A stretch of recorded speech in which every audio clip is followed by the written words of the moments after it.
This is Duke University. I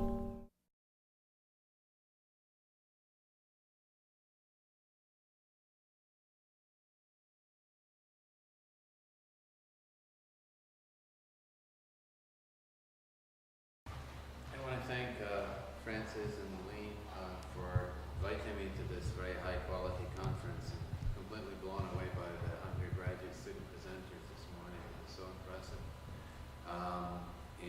It's a great pleasure to be with Juanito Panos, who's one of my oldest friends and comrades in the academy.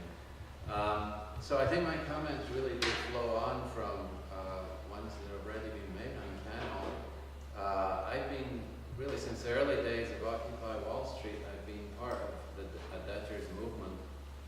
First of all, with the Occupy Student Debt campaign, and then the Strike Debt, which is a coalition that we formed last summer, at the beginning of last summer, an offshoot of Occupy, in order to broaden the focus of our activism. And as part of that work, I often give talks at campuses, and it's surprising to find out how much the climate of student debt differs from campus to campus. Student debt here at Duke is well below the national average, but those metrics don't tell us very much about which students are suffering and why. And one of the things I've found out is that enrolled students are often the last to talk openly about their debts. Debt trap is also a debt closet, as Sarah pointed out earlier. And at elite colleges especially, it's very stigmatizing to own up to a debt burden. And in any case, borrowers don't think of themselves as debtors until they have to actually start making payments. And it's not until they're in default that most debtors recognize themselves as debtors. I can't pay this, I must be a debtor. Now, one of the myths that we encounter in our work is the belief that indebtedness is a middle-class problem, affecting only those who qualify as eligible to take out mortgages or student loans. After all, most of the world's population is too poor to have access to debt, and so it is assumed they are largely unaffected. This presumption is entirely inaccurate. Low-income people who are unbanked or underbanked are actually forced into the worst kind of debt trap because they have to rely on alternative or fringe financial services that are barely, if at all, regulated. And these are lenders, in this country, for example, these are lenders that prey on the poor through cutthroat services like check cashing outlets, rent-to-own finance, auto title lending, pawn shops, prepaid credit cards, and of course payday loan agencies that charge, if you're taking out an online payday loan, up to 1,000% rates of interest annually. This whole spectrum of fringe finance carries hidden fees and rates of interest that are astronomically higher than those that come with traditional loans. These are usurious rates of interest that would be illegal in most societies, and historically they have been in this society. So let me just cite one statistic to summarize this. These fringe financial services in this country, if you consider them as one industry, collectively extract an annual average of $2,500 in debt service from each of the 40 million households in the U.S. with incomes less than $30,000 a year. So it's $25,000 debt service from people who are earning less than $30,000 a year. These are the poorest people in the U.S., too poor to borrow from banks, yet the payments that are extracted from them are much greater in proportion to their income than the debt payments extracted by Citibank or Bank of America from their qualified middle-class borrowers, which is why increasingly the big banks are getting into the payday loan business and also the micro-lending business in other countries, especially in the global south, because that's a sector also where interest rates are pretty astronomical. So don't be fooled by this myth that that is only a problem for those with good credit scores, who want to have good credit scores. If you have no credit scores at all, or any access to banking, then you're likely to be much closer to a condition of debt peonage. Likewise with student debt.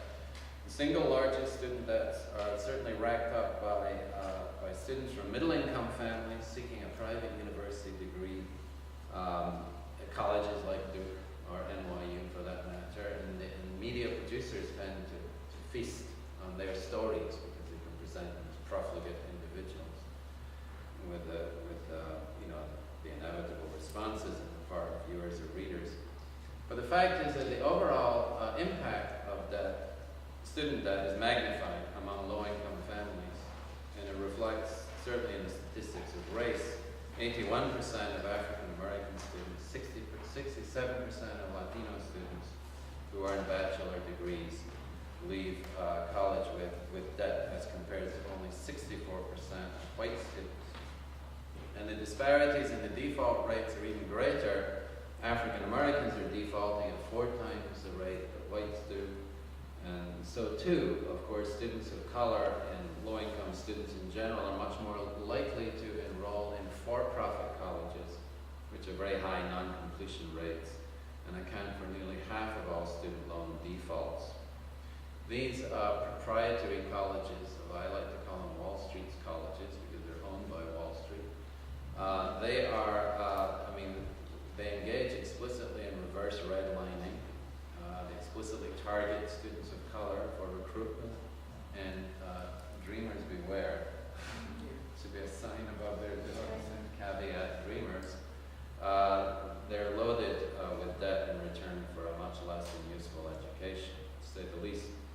In fact, one of the worst examples of debt financing in the for-profit sector that I can think of stems from the introduction of the new GI Bill, which was introduced by Congress in 2008 to help veterans of the wars in Iraq and Afghanistan enter the higher education system. It so happens that almost a third of the GI Bill monies have ended up in the for-profit college system. And it's interesting how that happened, because these colleges have exploited a legislative loophole that allows them to count the GI Bill monies as part of the 10% revenue that they're required to raise from non-public sources in order to qualify for their accreditation. Right? These are obviously federal monies, but somehow they're allowed to count them as part of that 10%, which is obscene. The result has been an aggressive recruitment of ex-soldiers. Some of them were so brain damaged from their injuries that they had no idea what they were signing. And an inevitable impact upon veterans of color who serve disproportionately in the armed sources. This is all the armed services, rather. This is all the more tragic, given that there were many advocates of the new GI Bill that imagined or wanted minority vets in particular to be able to benefit from it in a way they were not able to from the original GI Bill. And look what's happening to them. So if I had to start anywhere with ending the debt financing of higher education, if I had that power, it would certainly be by abolishing the for-profit college system entirely. Yet, as we know, the for-profit sector enjoys a formidable lobbying presence on Capitol Hill. It is part of Wall Street after all, and the lobbyists include the likes of former House Majority Leader Dept, among other liberal lions, or erstwhile liberal lions from the political class. So, in common with the ethos of Occupy and also the international anti-debt movement, we adopted the position early on in our activism that elected officials are simply too beholden to the financial industry to offer anything more than cosmetic regulatory changes to the debt system. There are several student debt reform initiatives out there, like student loan justice and student loan forgiveness to stimulate the economy, and so on and so forth. They've been active for many years, trying to petition lawmakers, and they have had zero results in introducing legislative changes. So our position is that debtors will have to seek relief for themselves by any means necessary, including and perhaps primarily through forms of civil disobedience. We consider this the individual debt financing of social goods like education to be highly immoral, illegitimate, if not an odious debt. An odious debt is a debt where authoritarian ruler like Duvalier accepts loans from foreign banks and then makes off like a bandit and leaves a debt service for the population at large. But education debt is not an odious debt, it's certainly an antisocial debt. And there's a particular class of debt that we need to talk about, but it's an antisocial debt. So ideally, I think we would support a variety of measures designed to put an end to debt financing, or to most debt financing of education, federal financing of public tuition fees, zero interest loans, full fiscal transparency of all universities, including public universities that are not entirely fiscally transparent, and also the Jubilee-style cancellation of existing debts. But to get to that point will require not a sympathetic congressional bloc, but rather a full-blown debtors movement, prepared to engage in debt refusal, prepared to tear apart the moralism of individual debt repayment that is the ideological glue that holds the finance sector together. It's what the finance sector depends on for its profits. Because time and time again, we've seen how financial elites expect their own debts to be forgiven, and yet they consider it a test of personal moral responsibility for the little people to pay back theirs. Now, one of the things we've discovered is that organizing around debt is not an easy thing to do, to say the least. It's quite different from organizing around wage labor, for example. Wages have a collective character, and so do wage struggles usually. By contrast, debts are highly individualizing and personalized, and debtors are often too ashamed or guilty to make themselves known to one another in any one grouping, even when asked to do so or encouraged to do so. There are all sorts of psychological obstacles to coming out as a debtor. Even so, the history of debtors movements show that it can be done. And quite frankly, under the current circumstances, there is no alternative. Everywhere we look, households and governments are drowning in debts that can never be paid off, that will never be paid off. And even the surplus income that creditors themselves depend on for debt service, for their profits, that surplus income is drying up very fast. Historically, if you look at the long historical picture, the power of creditors to make unchecked demands on the population at large, tends to lead directly to debt peonage and slavery. When elected officials permit financial elites to hold the citizenry in near servitude through usurious debt contracts, then we very quickly find ourselves living in a failed democracy. And in many respects, that's what we're confronted with right now. Countries in the global south, of course, have been in this kind of debt trap for more than 30 years. In the last few years, we've seen many Eurozone states are now caught in it. And unlike the US, they still have relatively free education systems. So in the US, I think it's all the more revealing that the student debt has risen to public prominence as the leading edge of the debt crisis here. No doubt, the crushing student debt burden does present a real obstacle to national economic managers that are struggling to keep the standard components of the American dream in place: home ownership, family formation, and upwardly mobile consumer behavior. The younger debt activists that I work with pretty much renounced all of these things. Any hope of owning a home or having children is not something that's on their horizon at all. They're part of a generation that has no intention of paying off its loans. In fact, 1 million student debtors defaulted over the course of the last year here in the US.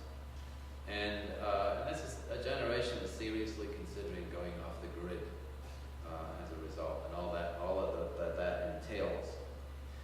So just to conclude, and looking to who would be listening to, even if you wanted to petition, who would be listening to your appeals, lawmakers have been tone deaf to those appeals.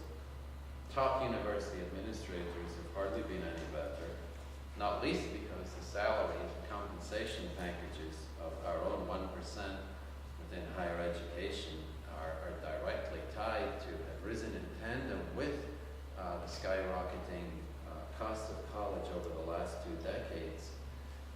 These administrators seem very content to weather the current storm. It's unlikely, quite frankly, it's unlikely that costs will stabilize until demand falls off. And while that's beginning to happen, there's been a 2% drop over the last year in student applications nationwide, partly I think in response to the student debt crisis.